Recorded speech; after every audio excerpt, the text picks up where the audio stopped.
Good morning friend. मैं संदीप कुमार। मैं लेकर उपस्थित हूँ करंट अफेयर का पार्ट भारत ई ज्ञान प्लेटफॉर्म से। हमारे द्वारा चुने गए सभी प्रश्न आपके एग्ज़ाम के लिए बहुत ही इम्पॉर्टेंट है। कृपया करके लाइक सब्सक्राइब अवश्य करें।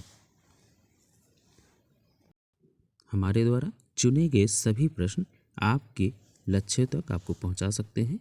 चलिए देखते हैं। हमारा पहला प्रश्न है, हाल ही में रक्षा मंत्री राजनाथ सिंह पहली भारत एशियन रक्षा मंत्रियों की बैठक की सह अध्यक्षता करने के लिए किस देश को 2 दिवसीय यात्रा पर गए हुए? ऑप्शन देखते हैं। ऑप्शन है दक्षिण कोरिया, कंबोडिया, फ्रांस, ऑस्ट्रेलिया। सही उत्तर है कंबोडिया। दक्षिण कोरिया में अभी एयरगनशिप चैंपियनशिप जो है खेल का आयोजन किया गया था। फ्रांस जो है अभी गरुड़ अभ्यास किया हुआ है हमारे भारत के साथ। और ऑस्ट्रेलिया में अभी एक खेल का आयोजन किया गया था। चलिए देखते हैं, इसको विस्तार से देखते हैं।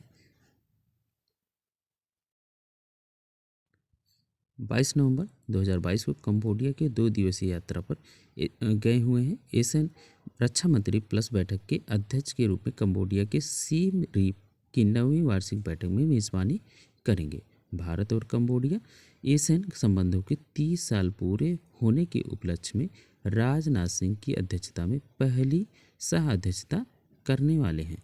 चलिए देखते हैं हमारा अगला प्रश्न। हाल ही में किस केंद्रीय मंत्री ने 21 नवंबर 2022 को 75 क्रिएटिव माइंड के लिए 53 आवर्स चैलेंज लॉन्च किया गया है? चलिए ऑप्शन देख लेते हैं, किसके द्वारा ये काम किया गया है। अमित शाह, प्रधानमंत्री नरेंद्र मोदी। तीसरा ऑप्शन देखते हैं अनुराग सिंह ठाकुर। और चौथा ऑप्शन है CB आनंद। सही जवाब है अनुराग सिंह ठाकुर। अमित शाह हमारे गृह मंत्री हैं, प्रधानमंत्री जी हैं नरेंद्र मोदी जी, और CB आनंद अभी हाल ही में राज्यपाल चुने गए हैं पश्चिम बंगाल की। सही जवाब है इसका अनुराग ठाकुर के द्वारा ये आयोजन किया जा रहा है। देखते हैं कौन है ये। केंद्रीय सूचना प्रसारण मंत्री हैं ये, और युवा के लिए कार्य और खेल मंत्री अनुराग सिंह ठाकुर ने 21 नवंबर 2022 को 75 creative way idea of India 100 पर 53 घंटे का लघु फिल्म निर्माण करेंगे। यह राष्ट्रीय विकास निगम अधिनियम द्वारा किया जा रहा है। इस फिल्म का निर्माण जो है राष्ट्रीय फिल्म विकास अधिनियम निगम के द्वारा किया जा रहा है। चलिए अगला प्रश्न देखते हैं। हाल ही में बाट और माप के लिए अंतर्राष्ट्रीय समिति के अध्यक्ष के रूप में किसे चुना गया है? ऑप्शन देख लेते हैं। विनीत कुमार, असीम मुरुक, खालिद जावेद। और चौथा ऑप्शन है वेणुगोपाल। सही जवाब है वेणुगोपाल अजंता को चुना गया है। चलिए देखते हैं विनीत कुमार कौन है। विनीत कुमार अभी हाल में ही ग्रामोद्योग के अध्यक्ष CEO के रूप में चुने गए हैं। असीम मुनीर पाकिस्तान के सेना प्रमुख चुने गए हैं। और खालिद जावेद जो हैं इनको अभी हाल ही में JCB पुरस्कार से नवाजा गया है। चलिए देखते हैं, इसको विस्तार से समझते हैं। वेणुगोपाल अजंता को 21 नवंबर बाट और माप के लिए अंतर्राष्ट्रीय समिति के सदस्य के रूप में चुना गया था। और अंतर्राष्ट्रीय समिति का निर्वाचित सदस्य घोषित किया गया है। 28 निर्वाचित सदस्यों में से 7 व्यक्ति ये शामिल हुए हैं। यह पेरिस में 20 मई 1875 को हस्ताक्षर मीटर कन्वेंशन नामक राजनयिक संघ के रूप में सरकारी अंतर्राष्ट्रीय संगठन बनाया गया है। चलिए देखते हैं हमारा अगला प्रश्न। निम्नलिखित में से केंद्रीय मंत्री जम्मू कश्मीर में ई-गवर्नेंस पर 25वें राष्ट्रीय सम्मेलन का उद्घाटन कौन करने वाला है? चलिए देखते हैं, ऑप्शन देखते हैं। दलाई लामा, अनुराग ठाकुर, जितेंद्र सिंह, चिरंजीवी, IFFI। सही उत्तर है जितेंद्र सिंह के द्वारा किया जाने वाला है। दलाई लामा कौन है? दलाई लामा को अभी हाल ही में गांधी मंडेला पुरस्कार से भारत की तरफ से नवाजा गया है। दूसरा अनुराग ठाकुर जो है अभी ये खेल मंत्री हैं। और जितेंद्र सिंह ये सही जवाब है। चिरंजीवी IFF में इनको एक पुरस्कार मिला हुआ है फिल्म महोत्सव में, जो कि गोवा में आयोजन किया गया था। चलिए इसको विस्तार से समझते हैं। 25 नवंबर ई-गवर्नेंस पर 25वें राष्ट्रीय सम्मेलन का उद्घाटन किया गया है। और राष्ट्रीय पुरस्कार योजना 2022 से 5 श्रेणियों के तहत इसको किया गया है। और ये इसका थीम क्या था? इसका थीम था bringing citizen industry and government closer. चलिए हमारा अगला प्रश्न देखते हैं। फीफा विश्व वर्ल्ड कप 2022 का उद्घाटन समारोह हाल ही में किस देश में किया गया है? ऑप्शन देखते हैं। कतर, नई दिल्ली, मेघालय, कजाकिस्तान। सही जवाब है ये कतर में किया गया है। कतर कहाँ है? यूएई में है। और अभी हाल ही में नई दिल्ली में 9 यूरोपीय विदेशी परामर्श का एक संघ है, उसमें ये योजना ये प्रारंभ किया गया था अपने दिल्ली में। ये समिट आयोजित हुई थी। और मेघालय में अभी हाल ही में एयर गन चैंपियनशिप के तहत यहाँ पर जो है ओलंपिक मनाया गया था। और कजाकिस्तान के नए प्रेसिडेंट बने हैं जोमार टोकायोव। चलिए देखते हैं इसको विस्तार से। 20 नवंबर 2022 को अल खोर अल बयात स्टेडियम में ये मैच हुआ है। पहला मैच कतर और इक्वाडोर के बीच हुआ है। विश्व कप का आयोजन 21 नवंबर से 18 दिसंबर तक होने वाला है, जिसमें 32 टीमें भाग लेंगी और 64 मैच खेले जाएंगे। हमारा अब देखते हैं वन लाइनर प्रश्न है। हाल ही में जारी ग्लोबल इन्वेंशन इंडेक्स 2022 में भारत कौन से स्थान पर पहुंच गया है? भारत का स्थान हो गया है 40वां। चलिए अगला प्रश्न देखते हैं।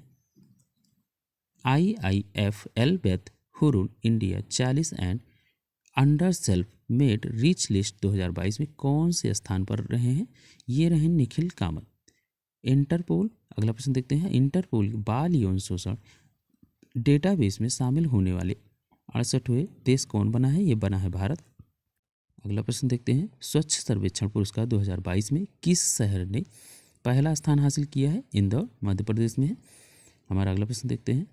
प्रधानमंत्री नरेंद्र मोदी जी किस राज्य के दुनिया के CNG टर्मिनल की आधारशिला रखी है? ये रखा है गुजरात में। हमारा अगला प्रश्न देखते हैं।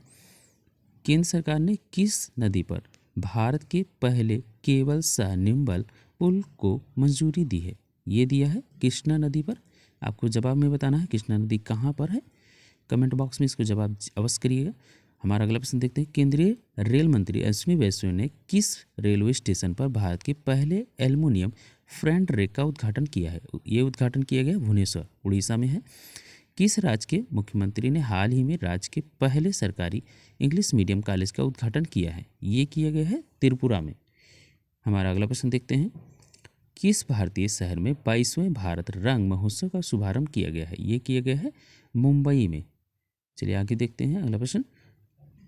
पहला होम्योपैथी अंतर्राष्ट्रीय स्वास्थ्य शिखर सम्मेलन कहाँ आयोजित किया गया? ये किया गया है दुबई में। हमारा अगला प्रश्न देखते हैं। हाल ही में भारत में इंटरमीडिएट रेंज बैलिस्टिक मिसाइल अग्नि 3 का एक और सफल परीक्षण किया गया। इसको कब शामिल किया गया था? इसको शामिल किया गया था जून 2011 में। हमारा अगला प्रश्न देखते हैं। मलेशिया के नए प्रधानमंत्री कौन बने हुए हैं? अनवर इब्राहिम। हमारा अगला प्रश्न देखते हैं। उपराष्ट्रपति Jagdeep Dhankhar UNESCO India Africa hackathon के समापन सत्र को संबोधित करेंगे। इसका आयोजन कहाँ किया जा रहा है? ये किया जा रहा है गौतम बुद्ध यूनिवर्सिटी यूपी में। हमारा अगला प्रश्न देखते हैं। वर्ष 2021 के तेंजानी नॉर्वे एडवेंचर अवार्ड के तहत लैंड एडवेंचर कैटेगरी में किसे सम्मानित किया गया है? ये सम्मानित किए गए हैं नैना धाकड़ को। चलिए अगला प्रश्न देखते हैं। पाकिस्तान के नए प्रमुख के रूप में किसे चुना गया है? ये एक सेना प्रमुख है, इनको चुना गया है। ये हैं लेफ्टिनेंट जनरल असीम मुनीर। हमारा अगला प्रश्न देखते हैं। तेंजानी नॉर्वे नेशनल एडवेंचर अवार्ड के तहत लाइफ टाइम अचीवमेंट अवार्ड किसे दिया गया है? ये दिया गया है कैप्टन कुंवर भवानी सिंह समयाल को। हमारा अगला प्रश्न देखते हैं। किसने हाल ही में खादी ग्रामोद्योग आयोग KVIC के मुंबई स्थित केंद्रीय कार्यालय के CEO के पदभार संभाले हैं? ये हैं विनीत कुमार। हमारा अगला प्रश्न देखते हैं। विदेश मंत्रालय के प्रवक्ता अरविंद बगाची के मुताबिक 17वें प्रवासी भारतीय दिवस जनवरी 2023 में किस शहर में आयोजित किया जाएगा? ये किया जाएगा इंदौर में। चलिए हमारा अगला प्रश्न देखते हैं। 11वीं राष्ट्रीय बीज कांग्रेस 2022 का आयोजन कहाँ किया जाएगा? ये किया जाएगा ग्वालियर में। हमारा अगला प्रश्न देखते हैं। किस भारतीय शहर में IDF वर्ल्ड डेयरी समिट 2022 का आयोजित किया जाएगा? ये किया जाएगा नई Delhi IDF world dairy summit.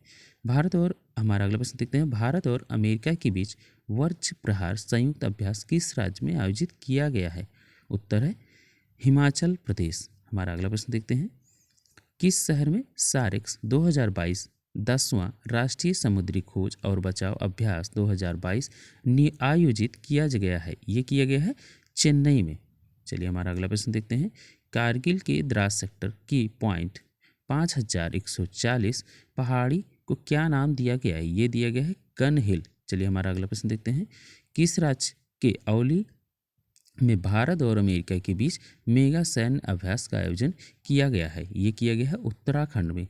अगला प्रश्न देखते हैं।